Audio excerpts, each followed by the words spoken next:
My boyfriend is a nurse who works a lot of night shift, which means I'm often alone from 6 p.m. to 6 a.m. Now, being 4'11 and 120 pounds means that I have to be slightly more security conscious than your average Joe. So once I realized that there'd be long stretches of time where I'd be totally home alone at night, I realized that I had to be extra vigilant when it came to home security.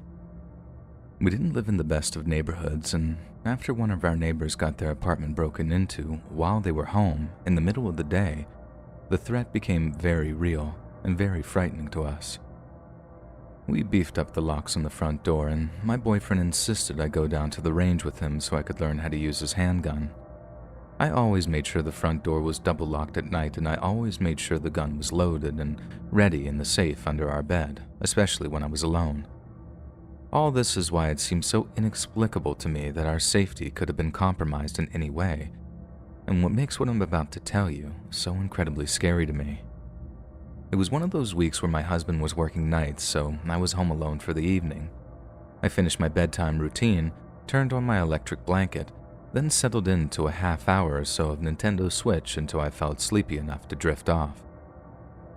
Just like every night, I made sure all the external windows and doors were locked, and I went to sleep with my bedroom door open so I'd be able to hear if anyone tried to break in. At some point, I remember waking up and almost immediately seeing someone walk past our bedroom and into the living room. I figured it's my boyfriend, who was maybe home a few hours earlier than usual, and I roll over to check my phone and see what time it is. 3:36 a.m. I swear I'll never forget those numbers for as long as I live. Usually, after my husband came home from a shift, I'd get up and have some breakfast with him, then he'd go to bed and I'd go about the rest of my morning routine. It was still pretty early when he arrived home that night, and so I figured that I'd just drift off back to sleep until he came to bed. But as I lay there, I realized that I was listening to nothing but silence.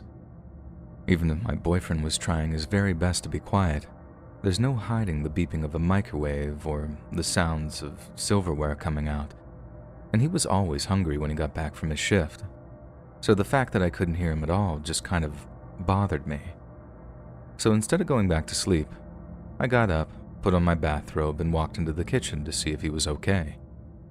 We had an open-plan kitchen/TV room back then, but as I stepped out of the bedroom, I see no lights coming from the room that I thought my boyfriend was in. I looked over my shoulder, making sure the bathroom was empty, then, right when I see that it was dark and deserted, I hear the soft sound of sobbing coming from the dark TV room.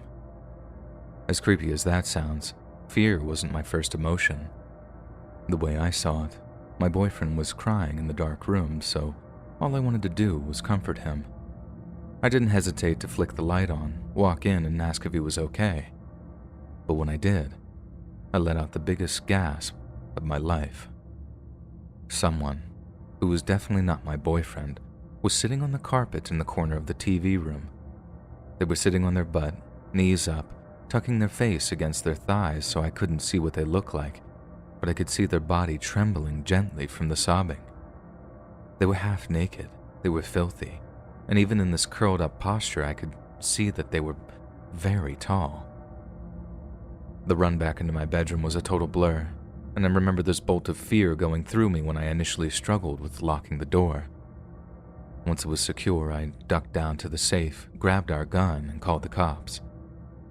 I sat on the window ledge of our bedroom, opening up the window as I talked to the dispatcher. My plan was to shoot the guy if he broke into my bedroom, but on the off chance that the bullets didn't stop him, I was going to jump out of the first floor window. There was obviously a huge risk of maybe hurting my ankle or something, but I figured it would at least buy me some time, seeing how I wouldn't last a minute in a straight-up fight with this guy. Being faced with that decision was probably the single most frightening moment of my entire life, but at the same time, it was such a simple one to make. Jump and hurt myself, or hope that he killed me quick. I chose jump. I sat there on the window ledge, pistol aimed at the door, talking to the police dispatcher through my situation for around 15 minutes. She just told me to sit tight because the cops are going to take my door off the hinges before clearing the apartment. Having the property damaged was the least of my concerns at the time, and finally hearing the loud booms of their boots hammering on the door prompted this wave of sweet relief to wash over me. I braced myself to hear a bunch of screaming from the TV room, maybe even shots if the guy charged them with a knife or something. But there was nothing. It was eerily quiet as I put my gun back into the safe, hands trembling the whole time, and it got to the point where I was wondering what in God's name was going on. I put my ear to the door, and all I could hear was the same sobbing sound while the cops tried to talk to the guy in low voices. Eventually, I started hearing the voices getting louder as the cops started escorting the guy out of the room, and as they passed our bedroom while walking down the hall, I distinctly heard the crying man say, "Thank you, thank you." That struck me as kind of sad, but I was just so wired from the fear and adrenaline at the time that I didn't really stop to process it. I just listened as the cops got the guy out of my apartment, their voices getting quieter and quieter until I could no longer hear them. A few minutes went by before I heard the footsteps of one of the cops returning to take a statement from me. I was really shaken up at the time, having gone from half asleep to heart-pounding terror in a matter of seconds, so I kept apologizing to the cop for almost crying every other second. Yet slowly but surely, I managed to give him a clear and coherent statement. And that's when things started to get weird. The first thing was when the cop tried to establish how the man had gotten into our apartment. They themselves could confirm that the front door was locked when they arrived, and there were no other signs of forced entry anywhere in the apartment. So other than a handful of logical explanations, I really had no idea. Either I'd neglected to lock our front door, or the guy had managed to somehow obtain a spare key. And I could categorically confirm to the cop that I'd locked our front door that night, which in turn meant that I was faced with a distinctly creepy possibility that this man had a copy of our front door key. The cop told me that there wasn't much he could do about it there and then, but if it was his apartment, he'd change the locks just to be safe. Before the cops took off, they asked me if I wanted to press charges against the guy. My first instinct was to say yes, but honestly, I also had a strong suspicion that the guy was struggling with some deep-seated mental illness. Half naked, crying, thanking the cops who arrested him. He didn't seem like he was living his best life, and I didn't know if I wanted to add a criminal conviction to his extensive list of problems. I asked the cops to keep me updated and let me know if he had a history of break-ins or home invasions, and they assured me that they would, then off they went. Now, a few days later, I get a call from a detective calling himself Mike, who asked if he could stop by the apartment sometime. When he arrived, he told me that there had been some interesting developments in the case. As far as my own personal curiosities were concerned, the man had no history of break-ins or any other crimes for that matter. In fact, he was the one claiming to be a victim. The man told police that he'd been kidnapped and held against his will for weeks, hence why he was so grateful to be found by police. As you can imagine, I was horrified to hear this and protested my innocence to the detective as he tried to reassure me. They didn't believe that this was the case, but logically speaking, the man had to have gotten into my apartment somehow, in which case, they wanted to know how. The detective then asked for a quick tour of my apartment, saying that he was looking for crawl spaces, false walls, faulty locks, and that kind of thing. But then as I watched him, it occurred to me that he could have just easily been looking for a place we might use to keep prisoners. He still hadn't totally ruled us out as suspects, and that creeped me out. But thankfully, the cops didn't move on us and we weren't harassed in any way. Common opinion was that the guy had somehow obtained a copy of our key while suffering a severe mental health crisis, and that the best thing for us to do would be to change the locks. You can bet your bottom dollar that was the first thing me and my boyfriend paid for after he used our city payout to fix our door. But somehow, that didn't quite snuff out all the fear from the incident. I'm not saying that the guy had superpowers and could walk through walls or something, but no copy of our front door key was ever found, either on the guy's person or there at the scene. So in my mind, something else had to have been going on. We don't live in that apartment anymore, so it's not really an issue for us. But all the unanswered questions really bug me sometimes, and it sucks that I'll never know the whole truth.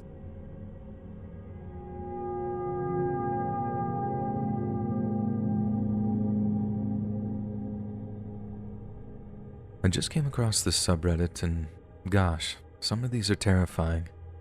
I do have a story of something that happened to me from a long while ago, but in hindsight it was really dumb of me and I feel terribly dumb now, so I've always been hesitant to tell. This was a few years ago. It was pretty late, past about 1:30 or 2 a.m. I was living with this boy who was pretty abusive, and he had gotten really jealous at this party that we were at earlier that night. Not even an hour after we had gotten home, he tossed me out onto our front porch and locked the door behind me.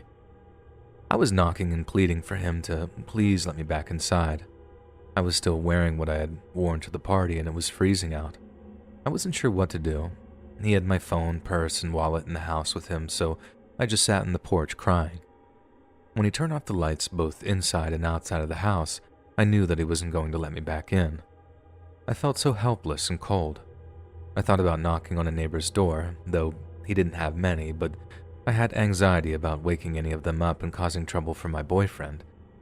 So instead, I decided I would try to walk to the gas station and motel, which was like a little less than a mile away, so I could use their phone to try to call a girlfriend of mine to see if I could sleep over with her.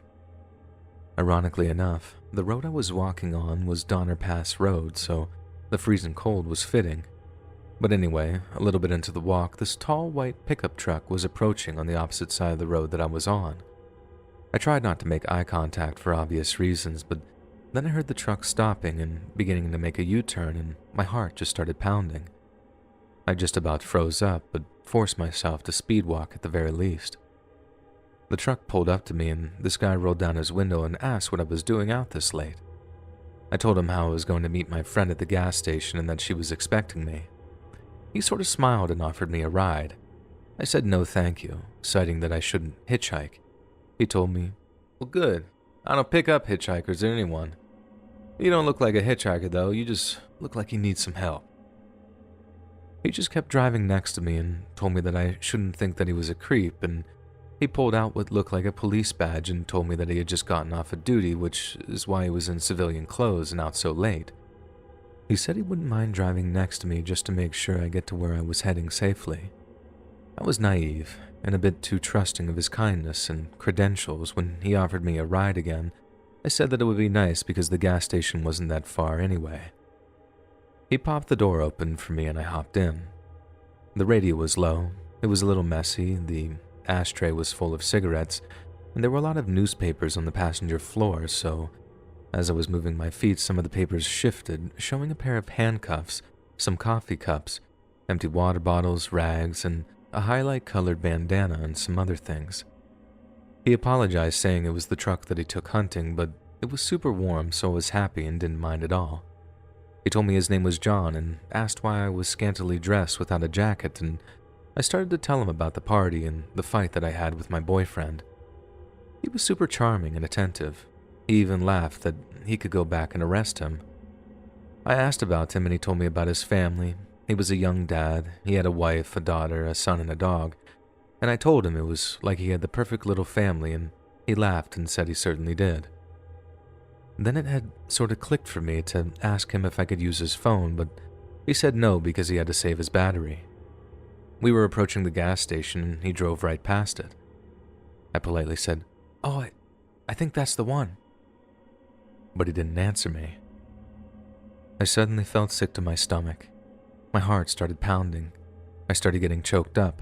My eyes started tearing up as I was looking out the windows and watching the lights behind us get further and further away. It was hard for me to even speak, but somehow I murmured, asking if he could please turn around, and he ignored me. Whenever I would look at him, he just looked empty-eyed and emotionless, totally dead and glazed. I looked back out the window and down at the road to see if maybe we were going slowly enough that I could make a leap out of the car without seriously injuring myself. I remember always hearing, "Never go to the second location," but I thought about the possibility of jumping out and breaking an ankle and how it would be a lot harder to get away with one foot as opposed to two, debating with myself that there was snow on the ground, but then again, snow was hard to get along in, especially when you're not fully clothed. I feel so dumb now too because I wasn't even tied up or anything. I was just so scared though, like there was nothing but trees, an empty road, and us. I was crying pretty badly at this point and asked if I could please borrow his phone again. I don't know why I even asked, and he told me to stop talking. Then he started talking under his breath, saying, "Girls shouldn't be out so late. You shouldn't have been alone this late. Look what you're doing to me, dressed like a little cutie." And other just creepy, derogatory things. And he kept saying these terrible things too many to type out here, and I wasn't even responding. I was just crying and trying to think past the fear that I was feeling. I remember the pair of handcuffs. I remember seeing under the papers beneath my feet, so I used that little, I don't know how to describe it, like scoopy motion. I managed to use my feet to scoop the handcuffs up and use my heels and toes to push them under the bottom of the seat as far as I could. I was thinking of different things I could do to try to help myself. Like if we were close enough to some upcoming lights or structures, if I ever made it to them, I could just grab the wheel and cause us to crash into them. Or maybe how if I got lucky enough for a cop to pass us, I could grab the wheel and swerve so he would appear to see a drunk driver and we get pulled over. I guiltily thought about the possibility of this man is just having a weird night and how if I did anything it would hurt him. But I told myself that sort of thinking sort of got me into this mess in the first place. He pulled off the road where there was still woods on both sides of us. On his side, the wooded trees were closer to the road. On mine, there was a small gap fully covered in thick, I don't know how many feet of snow, before the trees thickly picked up maybe 10 to 16 yards away. He turned off the car and coldly said that there was something wrong with the car and to get out with him. As he grabbed the keys and was stepping out of the car, I grabbed onto the center console and cried and pleaded not to make me get out with him because it was too cold. He turned around to face me, his door still open, and shouted at me to get out of the car because we had to go check out the trunk bed hatch. I dug my fingernails deeper into the console, thinking my cries of no and head shaking would cause him to come around to my side of the car and drag me out himself. I was crying and said, "Please, John, I'm so cold and scared." I was thinking of everything I'd heard, humanize yourself, use first names. He stared at me in this way I can't even describe to this day. I don't even know how to start. He got back in the car and slinked towards my window, scared he would drag me over the console. He turned off the lights and everything just looked dark blue. He stared at the steering wheel for what felt like years before lighting a cigarette and looking out his window and back at me, then back out his window. He heard me shuffle my feet on the newspapers. I was just adjusting my legs, but while still staring out his window, told me if I thought about running, he'd had a quick way to get where he wanted me. And oddly enough, I was sort of thinking of running minutes before that, but reasoned that if he wanted me out of the car, then I definitely should stay in. Otherwise, he would chase me or shoot me. In case he had his hunting rifle in the back, I didn't dare look. I'm glad I was right. I think at that point I sort of hit some sort of bottom of my reserve, and instead of panic, there was sort of a numbness and exhaustion. There was still an occasional hot tear or two, but I just remember being numb. I talked to a psychiatrist about this sort of thing, and he thinks it just came from my ex-boyfriends giving me PTSD. It was dead quiet, but I finally just barely audibly told him that my friend was still waiting for me and asked about his wife and children. And he flatly said that he didn't have a wife or children and that his house was empty. I asked him what he was thinking about, and he said, "I'm thinking about what to do with you." He didn't say it angrily, he just said it flatly and coldly, which sort of scared me more. I did start getting worked back up to cry, and at that point, he told me not to cry and turned the car on, offering me some heat. I just cried and said I wanted to go home. Eventually, he started driving, and kept driving until we were approaching a gas station. I was gauging the right time to reach for the wheel, but before I could, he started slowing down. While pulling up, he told me not to tell anyone or he would find me. Then he told me all that he was doing was teaching me a lesson to not hitchhike with strangers. He was almost coming to a complete stop when he told me to get out before he changed his mind. Before he could even get another look at me to assess my understanding, I was already down out of the truck and sprinting towards the gas station. The panic was overwhelming me, but then I stopped and remembered to try to see his license plate. I turned around but only caught the blur of the last 3 numbers as he was driving off. I ran inside and asked the clerk behind the counter to please call the police. I waited until the police officer got there, and I'll be honest, I was a little scared that it would end up being John. My fears melted away when the new-faced police officer got there. I gave him the description of John, his appearance, the vehicle color and type, the parts of the license plate number I had caught, the fact that he was an off-duty cop, just basically anything I could. I asked him if I could look at the camera, and the officer disappeared in the back for a little bit, then came back out saying that there was nothing on them. I asked if I would be able to look, and the officer said no, and asked me if I didn't trust him, and I told him of course I did. The officer gave me a ride to my friend's, lecturing me for hitchhiking, consisting of him repeatedly asking if I knew who Ted Bundy was. Of course I knew. I was just naive to think it could never happen to me, and I was just desperate for some warmth. I never heard anything back about the report that was made, so I would try to follow up, and each time I did, they never got back to me aside from this one time I was told my case number didn't exist. But that didn't stop me from trying to follow up. Throughout the months and years, I asked my friend, whose home I slept over that one night, if she had ever heard of any, weirdness or anything since that incident had happened to her or anyone up there, and she always says no. So I sort of let it go and try to tell myself that maybe he actually was just trying to teach me a lesson or something. I mean, I definitely never hitchhiked again, so if it was a lesson, it certainly worked. I never heard anything back having to do with the case. I never heard of any other odd experiences up there. Maybe it was just one man trying to teach me something. But honestly, sometimes I think I tell myself all of that to help me sleep better at night. It all felt very real. Even if it wasn't real, I'm really glad that I didn't get out of that car in the woods that night.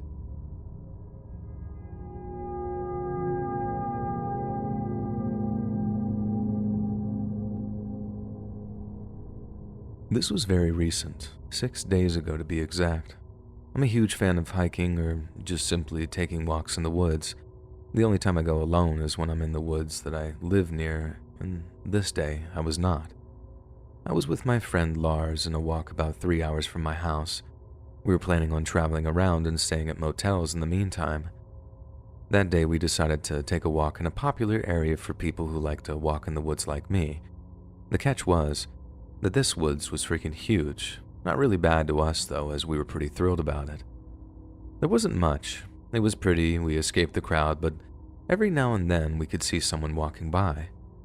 We walked for a while until we got to this one spot, not too different from the rest except for one thing. Nobody else was around in the section, and that's why me and Lars took this turn. The other turn had a bit of people. After a while of walking down this path, we spotted a man. A naked man.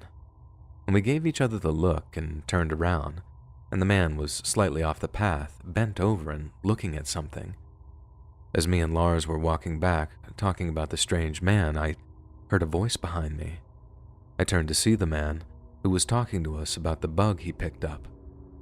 I got a good look at him.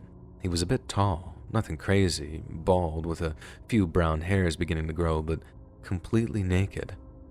I flashed the man a smile and sped up. We got out of that place as fast as we could, and once we got to the car, we kind of just laughed, and yes, it was creepy, but in a weird way, it was kind of funny. The car ride was nothing, so we'll skip to the motel, and as we were checking in the motel, we see the man walk in. He was a bit hard to recognize considering the fact that now he had clothes on, just torn up clothes though, and he waited behind us in line. And good thing we were almost done checking in because as soon as we did, we went right to our room and locked it with no thought. Now it was definitely getting creepy. Was he following us or was this just some coincidence? We both decided that we weren't going to stay at this hotel for more than a night. Heck, I don't even want to stay one night if it weren't for Lars telling me that it was going to be fine. That night, Lars wanted to go outside for a cigarette. I don't smoke, but no way was I going to stay in this room alone. I followed him outside and we chatted for a bit, and after a few minutes I see the guy walk out the doors. Lars put out his cigarette and began to walk inside, but before we got in, the guy pulled out what was probably a knife or something else sharp. It was dark, I could barely see, and started carving through his sleeve, and right into his arm. I saw liquid trickling to the ground and immediately knew that it was blood. I rushed into the lobby and Lars got the idea and followed, and we alerted the staff, but by the time they got someone to come out, the guy was gone. To this day, I still have so many questions. Did he follow us? Why was he naked? Why was he doing that to himself? I'll probably never know the answer, but I honestly am still spooked, and I don't know what I'll do if I see him again. I just hope I don't have to think about that day.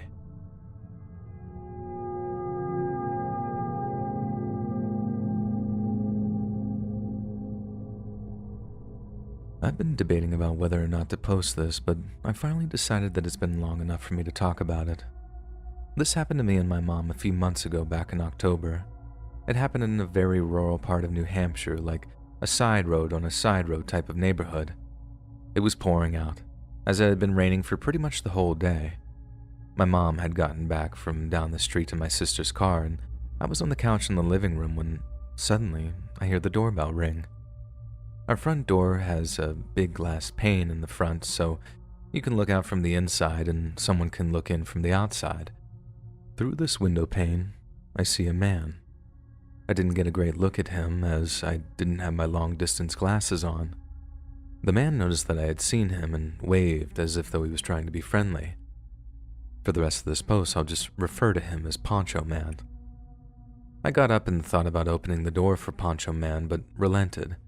As I couldn't properly see who it was, I didn't want to let a stranger into the house. Instead, I went down the hall to my parents' bedroom where my mom was getting ready for work. She asked what was up, and I explained to her that a man in a poncho was outside our door and wanted to talk to us. She went as white as a ghost.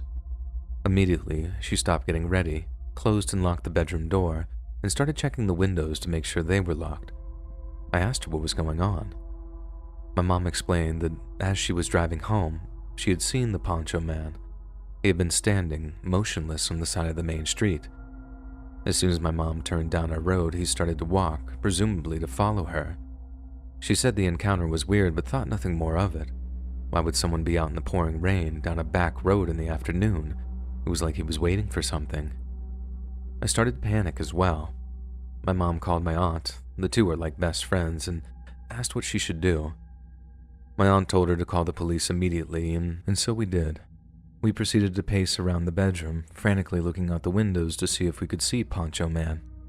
From where the bedroom was angled, it was impossible to look at the front porch and see if he was still there, but we were desperate for anything. After what felt like hours, we finally saw a police car pull up. We carefully unlocked the door and went down to let the officer in, and we explained what we saw, and he agreed to do a scan around the neighborhood. As he left, I noticed that there was something on the doorknob. I took it off, and it was a political ad for a candidate that was running for office.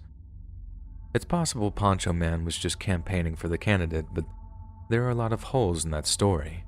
It was pouring out, so why would you go door to door? And why would you go that route in such a rural neighborhood? The houses are so far apart you barely make a dent on foot. The time doesn't make sense either. Sure, I and my mom were home, but it was about 4 in the afternoon. Most people would still be at work, so you'd probably get no response from knocking anyway. Eventually, the officer returned, and he had found the guy down the road and had questioned him. Poncho Man was able to ID himself, and he claimed that he was a political campaigner and was just knocking on doors for that reason. When probed further, conveniently enough, Poncho Man couldn't provide any other door signs, as the one he had left on her house was the last one. And that makes the campaign story even more absurd. Our house is in the middle of the street. It's not like we were the last by any means, so why wouldn't you bring enough for the whole street? And even the officer pointed this out to us and said it was unusual behavior. Although the officer was suspicious of him, there wasn't anything he could do about it, as there was no way to prove intent. He told us to be alert and do not hesitate to call if Poncho Man returns. Now fast forward a few weeks, and I start noticing that a police car seems to be permanently stationed down the road from us, about a 3-minute drive. I got curious and asked my mom about it, and she said that there were multiple break-ins into houses down the road, and the police were doing a sort of sting operation. The Poncho Man encounter and the break-ins may be unrelated, but considering how Poncho Man acted, I have a sinking feeling that they're connected.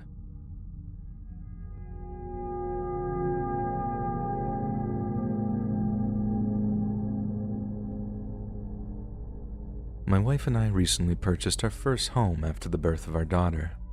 Everything was as you would expect the first few months. Painting, decorating, renovating, basking in our newfound slice of the American dream. You get the idea. Unusual things started happening several months ago.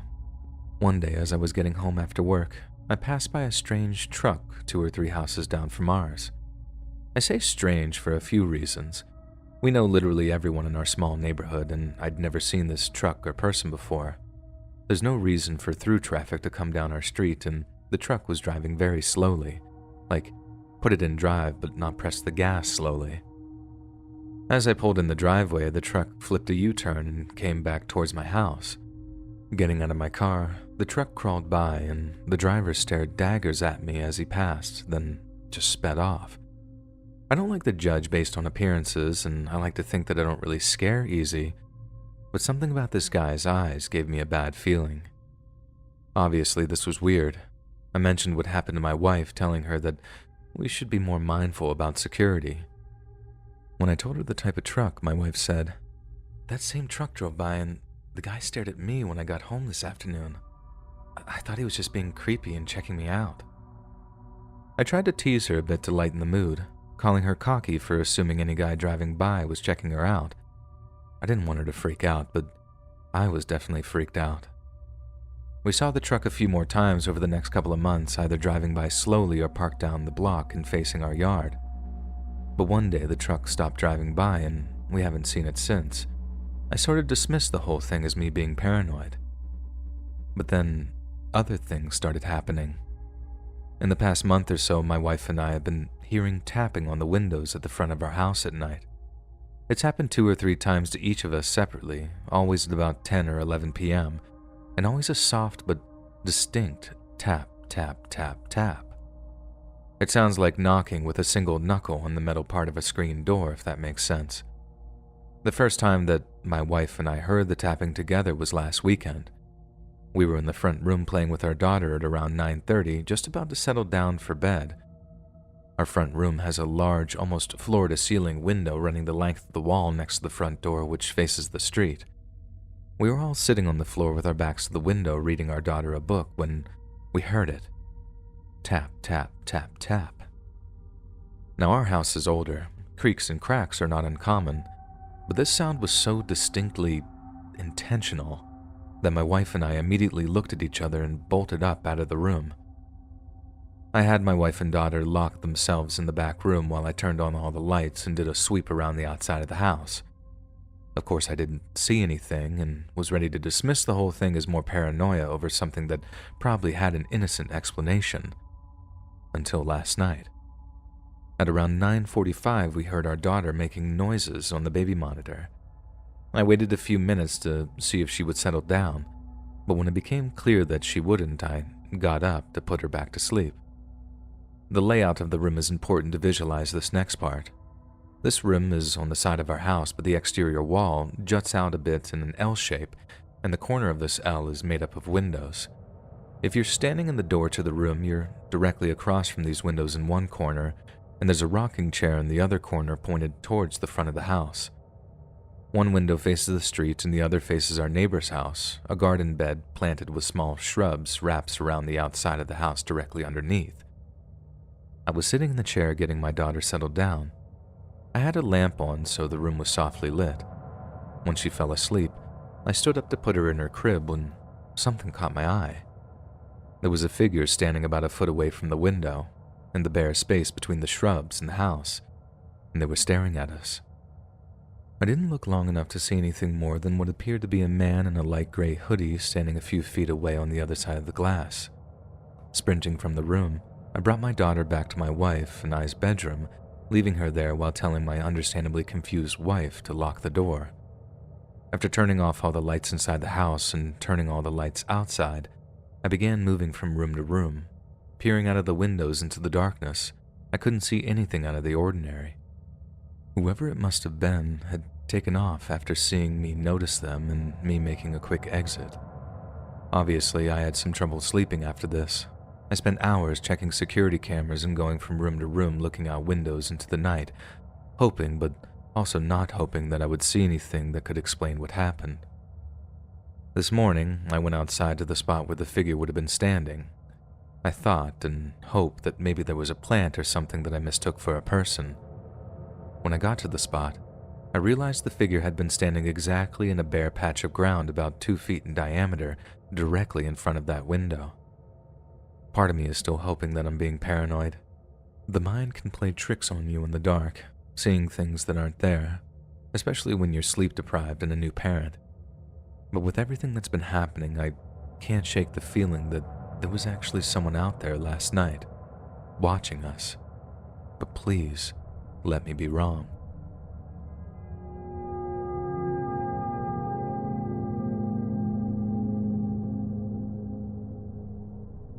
When I was 6 or 7, I was coming home to Brooklyn from a movie in Manhattan with my friends.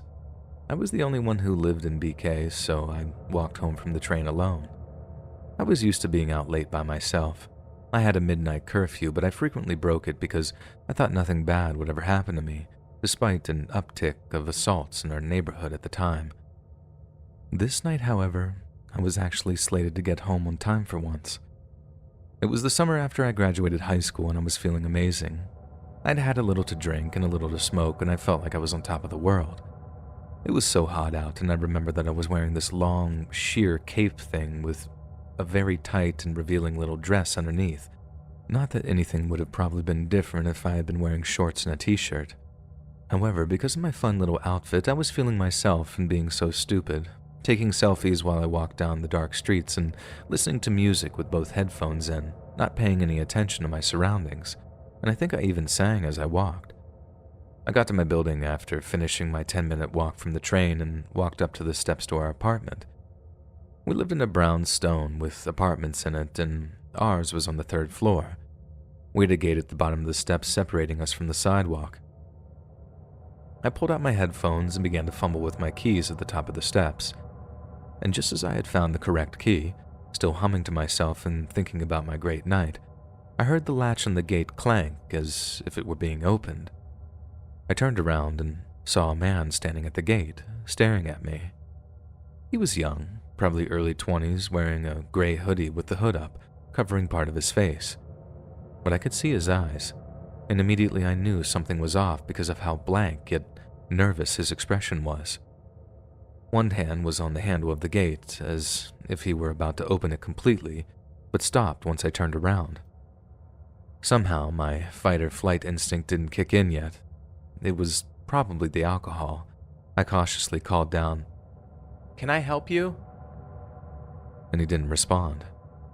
I looked him over more closely and realized then that his other hand, the one not on the gate, was moving, fast and low, near his waist. I registered that he was touching himself, gasped, and within milliseconds, he was sprinting up the stairs behind me, reaching out his hand to grab me. My brain clicked into place and I started screaming at the top of my lungs as I jammed my key into the door and slammed it behind me. I ran up the stairs to my apartment screaming for my dad, not even stopping to make sure the door was locked, thinking that if he followed me upstairs, he'd soon be met by my very tall father and our very loud dogs who slept in the bedroom next to our apartment door. As I looked over my shoulder while tearing my way up the stairs, I saw his face pressed up against the glass window, still watching me, but now his eyes were furious. I ran into our apartment, still screaming to my parents to call the police. My dad went upstairs and looked around, but he was gone. The police came anyways after my mom called and came upstairs to take my statement so they could make their report. The 2 cops who showed up asked me to describe him. I did, and they said they'd cruise around for him, and regardless if he was found, a detective would call me soon to make a more detailed report. But they never called me. There were many more assaults that continued to take place in my neighborhood for the rest of summer, and I shudder every time I think about what would have happened if I hadn't taken out my headphones before I began unlocking my door. I don't know how long he was following me for, and as far as I know, he was never caught. From that point on, for those last few weeks before I left for college, I would call my dad and make him meet me at the train station so he could walk me home safely. Now, as an adult, I am far more cautious than when I was a teenager. I am always extra aware of my surroundings, especially at night, and I don't look at my phone while I walk home. I'll never get the image of his blank stare as he lunged towards me out of my head. I will never forget the feeling in the pit of my stomach as I realized that he followed me home, watching me and touching himself, and was now waiting to strike. It was like being a deer realizing it's being stalked by some sort of predator. Because a predator, like a tiger, accidentally stepped on a twig and gave itself away, right before it could pounce on its prey. Click the join button to become a member today for exclusive content. About 2 years ago, a group of my friends went out to a concert. We had a good time, plenty to drink, and the concert had ended and we were outside trying to figure out a place to cure our drunchies. We were standing in a circle on the sidewalk and our friend group consisted of 7 guys and 1 girl. Some random guy comes up and stands way too close to the girl in our group. We didn't know what he was doing and it was very odd. All 7 of us guys just stared at him like, "What are you doing?" He noticed us staring at him and he just silently left. Our friend, Lexi, had a disgusted look on her face and told us he was standing so close that she could feel his boner on her leg. As he gets further up the street, we see him approach another woman who ignores him and keeps going on her way. He then turns around and starts coming back to where we are and walks past us staring at our friend Lexi, and we tell him to keep it moving, you creep. About 2 minutes later, we hear a woman screaming, and our whole group starts spinning towards the screams. He's fully on top of a woman, and there's a guy laying on the ground next to the woman screaming. My friend jumps on his back and gets him in a headlock and starts pulling him off the woman. I was fuming with anger and disgusted and just started punching the guy in the face multiple times when my friend had him in a headlock. At this point, the guy is basically unconscious, so we stop and leave him lying there on the concrete. The guy who was lying on the concrete next to the woman being assaulted then wakes up and comes over and kicks the creeper in the face very hard. Apparently, the creeper came up to this guy and woman and started trying to touch the woman and saying that he wants to do terrible things to her. Well, the guy and the woman were boyfriend and girlfriend, so obviously the guy was livid. But they were out celebrating his birthday and he was super drunk and unable to defend himself. The creeper guy punched him in the face, knocked him out, and had the woman to the ground and began assaulting her, which is when we showed up. I'm just thankful that we were around and showed up quickly, as it could have been so much worse.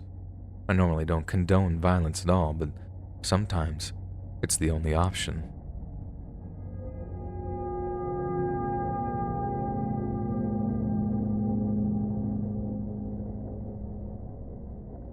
This story took place in early 2017. I had recently moved from a major city to a small town in the Midwest to get myself together and separate myself from bad habits that I had developed. Previously, I'd been living on the West Coast and worked for a couple who were pot farmers, just trimming their weed for one season with a few other trimmers. Nothing major stuck out to me other than the guy in his mid-30s who was a major jerk and super protective of his weed, and his girlfriend was someone I wouldn't normally get along with, but she was alright. I trimmed their weed that season and they paid me a portion up front. He said the rest would come after he sold a few pounds or whatever, because that was just how the business went. They did end up paying me within a few weeks, so all was good with me. However, the man here kept texting me after I moved with random, "Hey, how you doin's?" I never liked the guy, got bad vibes from the get-go, but his wife and girlfriend was a friend of a close friend, so I sort of gave them the benefit of the doubt. Anyway, the wife and girlfriend started messaging me via text nearing spring after I had worked for them trimming weed that fall season, asking if I would be available to house sit for them while they were on vacation out of the country. At this point, I was living in Colorado and the farm was in California. I did not have a permanent job set up yet, and they were offering good money to house sit, plus make some extra money trimming weed that they had left over for the season. Stupidly, I drove my butt 17 hours with dollar signs in my eyes, and all was terrible from there on. I would like to write out something long and detailed and make this like a horror story, but the gist of it is that someone was there at their house the entire time that I was house sitting. I'll try and set up the scenario for as best I can. They have a full house with gardener's quarters attached to their main house. There was one bedroom and a bathroom, an electric stove, kettle, kitchen area in the gardener's bedroom. There was also a doorway from this area into the main house blocked by a bookshelf on my side. When they invited me to stay and house sit, they were there for about 2 or 3 days, and part of their stay included drilling the door shut on the opposite side so that I couldn't enter their house. This didn't bother me, and I honestly understood why they may lock up their house, but things got really freaking weird afterwards. I had been there alone for a few days, just trimming weed, walking the dogs, filling the hummingbird feeders, watching the house like I was supposed to. Honestly, this house was out in the middle of BFE, so I don't even think anyone would have even come out there anyway. The girlfriend/wife would call from Morocco every so often to check up on me. I thought everything was fine, until I started to hear water running from the kitchen inside of the house. The part of the house that I had no access to but was directly connected to. I immediately called the couple, or texted them maybe, and told them that I could hear someone in their house. And their response was literally, "It's none of your concern what you hear on the other side of the wall." You guys, this just turned my stomach. I was in the middle of nowhere, locked by a gate on their property, hired to house sit, and all of a sudden it was not my concern if someone was inside their place. It freaked me out. I still had 2 more weeks to be at this place, and without phone service, I was properly freaked out. Over the next few days, I would feel scared and calm in sort of waves. At one point, I was sitting outside with the dogs, and they all ran up to the side of the house, wagging their tails like they were greeting someone, and I heard a very quiet shush and footsteps patter off. I continued to hear the TV, microwave, water running from the main part of the house. The language the girlfriend/wife was using with me via text was too personal in regard to what I was doing. I mean, sure, they could have had a camera installed, although I scorched the room for any devices, but the sounds and even the dogs reacting to what I heard was enough for me. Once I realized that I was house sitting but also being spied on in some weird way, I started to have fun with it. I don't know if I figured that I was going to die anyway, or maybe if I acted crazy enough they wouldn't want me for whatever their purposes were. But one night, I was out on the small porch steps having a very late cigarette. It had to be 11 or midnight, and I could hear someone walking around the perimeter of the house. So I stood up, opened the door to the gardener's quarters, and closed the door. As if I had walked back inside, but I just opened the door and closed it to give that impression, keeping my position with my cigarette on the porch. Immediately, someone walked out from the side of the house because they thought I went inside, noticed me, and ran into the woods. In my mind, I set up a tiny trap to see if I was delusional, and it proved that I wasn't. So I started doing crazy, dumb stuff because I was alone. Nothing too wild, just blasted Backstreet Boys, set up their garbage cans like a drum set, and walked around topless. Honestly, I thought that if these people were crazy enough to freaking watch me while I house sat for them, I had to do something more ridiculous to push them away. Maybe that doesn't make sense, but I can't help to reference the Hey Arnold episode where a bully is after him and he says, "Don't hit me, I'll hit me, I'm crazy." Anyway, the couple finally came back to their house from Morocco and acted like they didn't want to pay me. They did after some pulling and tugging, but good God, don't ever go house sit and not really know the people you're house sitting for in the Emerald Triangle, or just don't even go there. It's truly a shady business.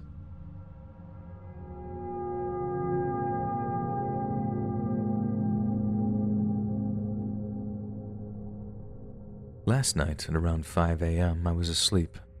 I heard a lot of the dogs in the neighborhood, including mine, barking. I tried to ignore them because they do that sometimes. They bark for anything and everything. And a couple of seconds later, I think I hear what sounds like people yelling. At least 2 different people. I'm still half asleep, so at first I'm thinking it's a bunch of teenagers just being rowdy and annoying. I used to do stuff like that. But then I started to understand what they were saying. It sounds more like arguing. I'm starting to wake up and grab my phone and call the police. I'm on the phone with dispatch and hear what sounds like a woman screaming bloody murder. I've never heard anyone scream in such agony. And then I hear a man's voice go, "Oh God, oh God, oh God." and dispatch tells me that the other people have called the police, so they're on their way. Sounds like the people are right in my yard. My mom is awake at this point and comes to my room asking if I hear it too. We finally get the courage to look out the window. It's just one woman, and she's standing right under the streetlight near our yard and screaming. At points, she's making her voice deeper and kind of sounds like a man, but it's just her. Her hair is tangled and she's wearing only shorts and a tank top in January. The police pull up 2 minutes later and they try patting her down. Every time they go to pat her down, she grabs her pockets. Eventually, they just arrest her. I know she probably just wasn't all there or high, but it was really scary. I've never seen someone acting like that, and I've never heard someone in such agony. I don't know what was wrong with her or what happened to her after that, but I honestly can't stop thinking about it.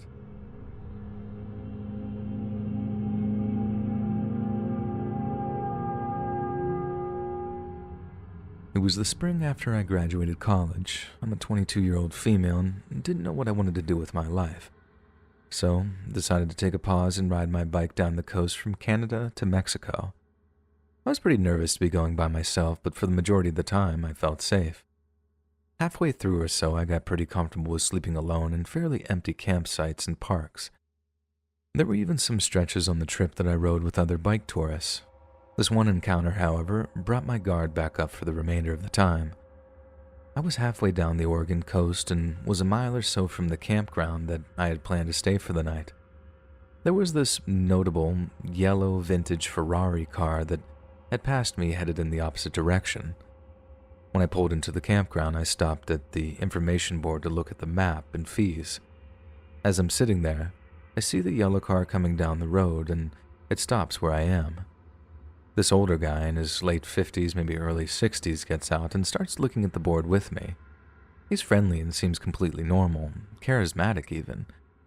He's asking me about my trip and starts mentioning how he's from the area but has never checked out this campground. At this point, I'm still pretty naive. There's plenty of nice people I've met on the trip that chat me up and ask me about the bike tour. He's talking to me and getting closer, and this part is what starts to make me uneasy. He would repeatedly reach out his hand and shake mine like he was about to leave, but every time he shook my hand, he would grab my forearm with his other hand and do this weird gasp laugh thing. The way he did it looked insane, and the arm grasp was very firm. It sent shivers down my spine. Then he dives into another topic and repeats this freaky handshake maybe 2 times more in between. I realize that I'm completely out of sight from anyone in the campground. I have no phone service, and I'm now very close to him and in his open car door. There's a knot in my stomach. I'm on the verge of tears, and my voice is shaking with every response. At the time, I didn't even know why, but something felt very off about him. I finally speak up loud, hoping someone can hear me and tell him that I got to get going, run to my bike, and speed to the campground. When I get there, I don't even try to find the hike and bike spots and just throw my tent down directly across from the camp host. Again, I had a lot of encounters with random strangers at this point, but none of them terrified me like this one did. I fought with the idea that he was probably just an overly friendly guy, but the fact that he would repeatedly grab my arm and laugh was just frightening. All in all, most people I met were very sweet and it made me very trusting of others. Even if he was harmless, his actions were a good reminder that I had to be mindful of my vulnerable situation and be much more alert. Hey friends, thanks for listening. Click that notification bell to be alerted of all future narrations.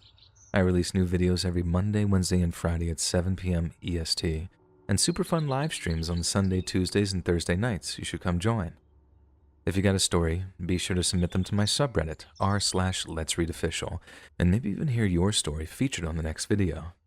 And if you want to support me even more, grab early access to all future narrations and bonus content over on Patreon, or click that big join button to hear about the extra perks offered for the channel.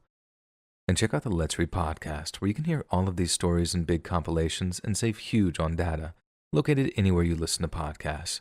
Links in the description below. Thanks so much, friends. And remember, necesito usar el baño de cachorros.